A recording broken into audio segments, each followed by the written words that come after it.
hapon, gikan sa Solar News Channel Manila, ako si June Tariman.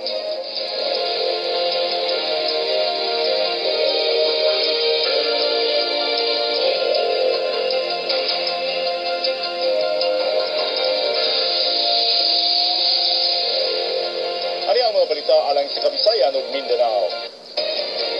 Andam na ang North Cotabato mupautang sa ilang electric cooperative aron makapalit og dugang kuryente. Daghang gyapon dapit sa Tacloban City nga ngit-ngit og way suga bisan gingong ibalik na ang kuryente sa tanang barangay sa Dakbayan.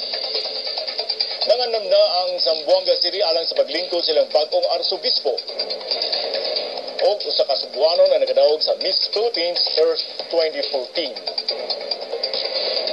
Usa ngadto sa 2 ka oras na lang ang rotational brownout yatong weekend sa Davao City. Inay sa 7 ka oras ug tunga kada adlaw.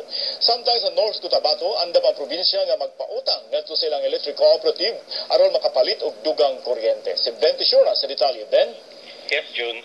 Napulo ngadto sa 14 oras ang brownout sa North Cotabato matag adlaw tungod sa kakulang sa supply gikan sa ilang local power cooperative.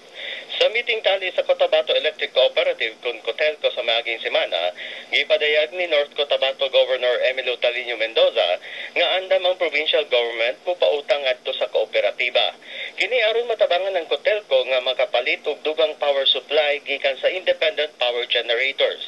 Mato di Cotelco Pipalma General Manager Felix Canja, ang Pipalma kung ang mga lungsod sa Pikit, Pigkawayan, Alyosan, Libungan, Mitsayap ug Alamada mo'y grabing naigo sa 10 to 14 hours nga brownouts matag adlaw tungod kay kulang kaayo ang supply sa kuryente. Adunay 3 to 4 megawatts nga supply ang Pipalma gikan sa NPC Pisam samtang moabot sa 13 megawatts ang nawala niini matag adlaw.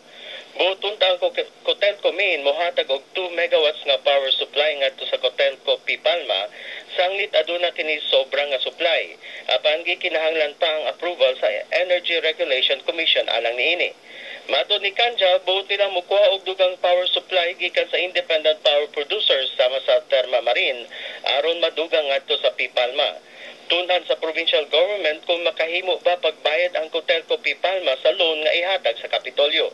Gibana-bana nga mukabat ang 2 megawatts o 2 million pesos. Gitino ni Mendoza nga nag-antos ang lalawigan sa brownouts, ilabi na ang mga negosyante. Samtang din sa Davao City, maayo ang power situation ni atong weekend. Usa ngadto na lang sa 2 ka oras ang brownout, inay sa 7 ka oras ug tunga nga rotational brownout matag adlaw sa miaging semana. June? Ben Tishura, nag-report gikan sa Davao City. Salamat, Ben.